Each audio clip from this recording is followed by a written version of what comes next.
It's really interesting, the racism and bullying that occurs on flights, as exemplified by American Airlines partner airline Republic Airways and the flight attendant Georgia Weinstein.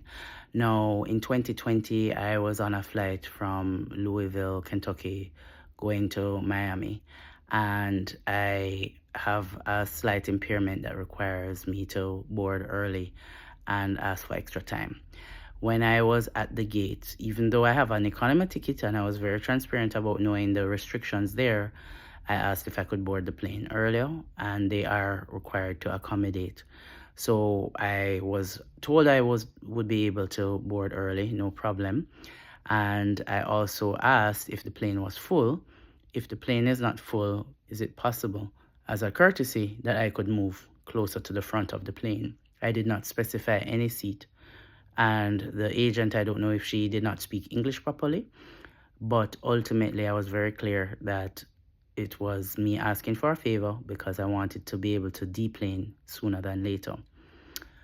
She said there is a seat, I believe it was 8F, that was open. I said, okay, I don't know what 8F is, but that's fine.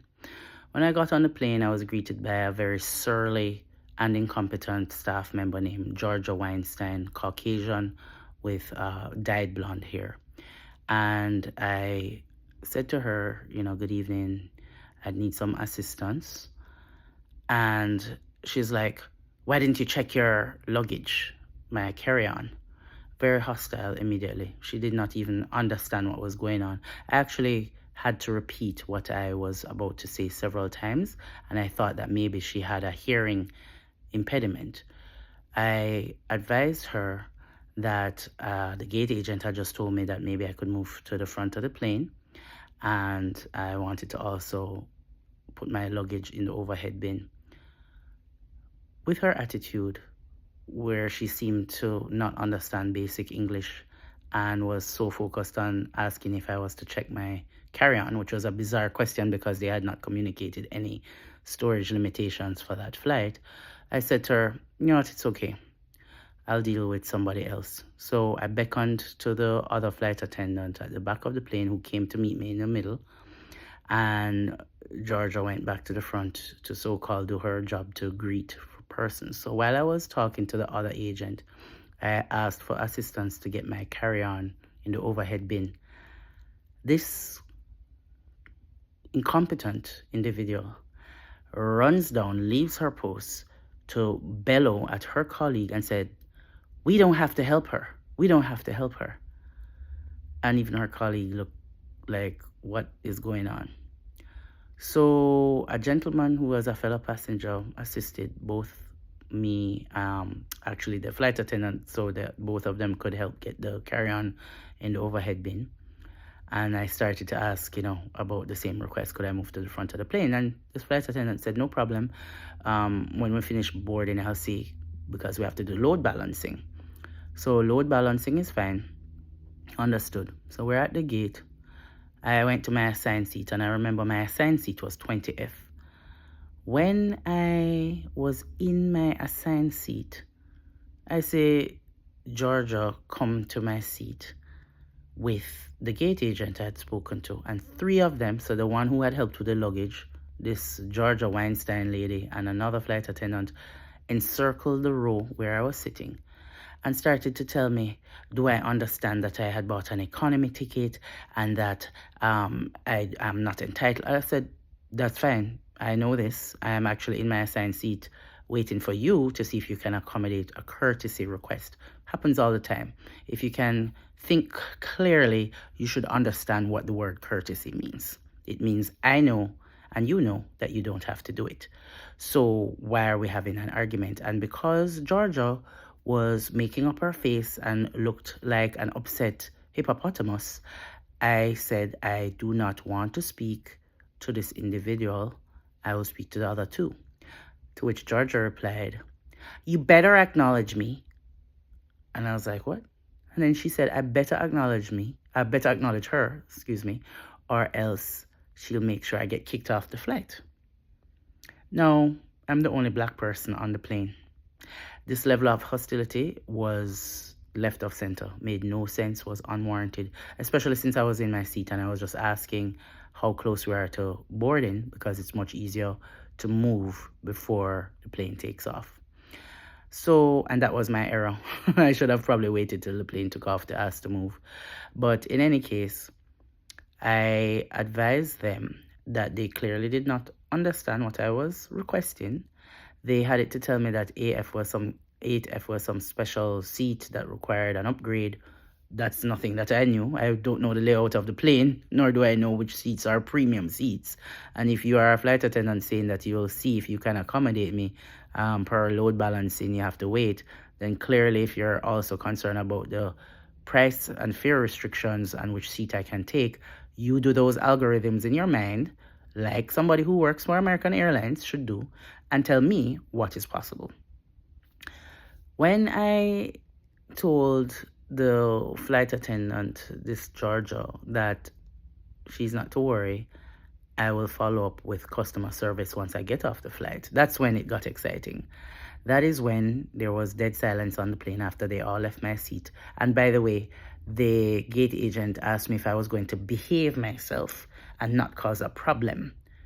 And I wasn't causing a problem. And this is, again, this racism, this latent racism, that if you're black and you dare to make an inquiry, and I was in a normal tone of voice, and I also advised that I would be complaining to customer service, as is my right, and American Airlines purports that they have this avenue if you have issues, then why are you going to continue to be belligerent? Let's go. The plane wasn't moving. The pilot got up and started to walk the aisle, and it seemed very mysterious, especially since from my seat in 20F, I could see this same Georgia lady whispering to him. So we weren't leaving. There were no public announcements. And then two men in yellow jackets came on the plane. They walked as if they were just walking casually, which I guess they're trained to do, like if they're trying to get a criminal or something. And then one went behind my seat and one went in front of the row to block me in and tell me that you need to get off the plane. I said, why? You can deal with American Airlines after, but you're not flying with them today. We've been asked to remove you from the flight. And I said, what if I don't move? I did nothing wrong. You mean asking to speak to customer service is a problem? They basically said that if I don't leave, they will have me arrested. Again, you're black. You're immediately criminalized. I'm in my assigned seat. I have not raised my voice. I have not been belligerent. I was not drinking. I literally had asked for courtesy. They seem not to be able to process the information cognitively. And so I backed off and just said, I'll write customer service. This warranted the pilot walking the plane, these yellow jackets coming to get me. I had to get off the flight. I had asked two passengers, the gentleman who was before me in row D, or in the CD, D seat to the aisle, whatever the letter is, and the woman behind me, both Caucasian, and both just said, I don't want to be involved. So fellow passengers who were witnesses did not care. And of course, I did not think to start recording. When I got off the plane, I spoke to the on-site manager. I told him I believe I've been discriminated against, and they were like, oh, we'll annotate your account. They rerouted me from Louisville to Charlotte and then on to Miami, causing me 4 hours delay. So instead of arriving the night before, I arrived to my family at 2 a.m. in the morning, and I actually had an early morning meeting that next day. When I complained to American Airlines Customer Relations, first they apologized, but then I got a lawyer to write them a demand letter, and their tone changed from apologies for Georgia's behavior to quoting all of this policy, contract of carriage, and that I was removed because the cabin crew assessed me to be a threat to the safety and security of the employees and fellow passengers. So how is it that I'm sitting in my seat, I am backing off the situation, and I am saying I will deal with you via the written word? You deplane me, and then when I follow the channels later on, you are telling me that I am a threat? That's defamation as well. But what this shows is a trend with these airlines, including American Airlines, which is apparently too big to fail, and there is no corporate consciousness to act in this egregious manner with impunity. These flight attendants have been given carte blanche to do what they feel like, especially since September 11th, 2001. They are not being trained, they are not being reprimanded, and they can exercise their racist predilections in flight in terms of how they deal with passengers, because I am pretty confident, and that's the thing with racism, it's never a smoking gun, right? That had I been of a different ethnic persuasion, the response to my request would have been met with respect. So that is another story about American Airlines, the in-flight experience, the experience once I exited the plane, and the experience once I tried to follow their customer service channels.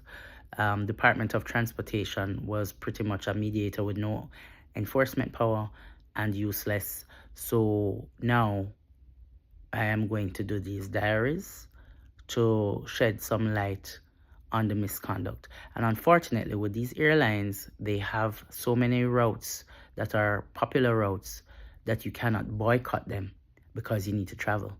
And where I need to travel is covered by airlines like American Airlines. So do better, because this conduct is disgusting. And if you have a partner airline like Republic Airways that is a codeshare partner, make sure that their employees are not psychotic like this lady, Georgia. And to you, Georgia, if you ever watch this video, you need help. And you're very lucky that shortly after, with the whole COVID pandemic and shutdown, I was not able to pursue this via the courts. But I remember you, and I feel sorry for you.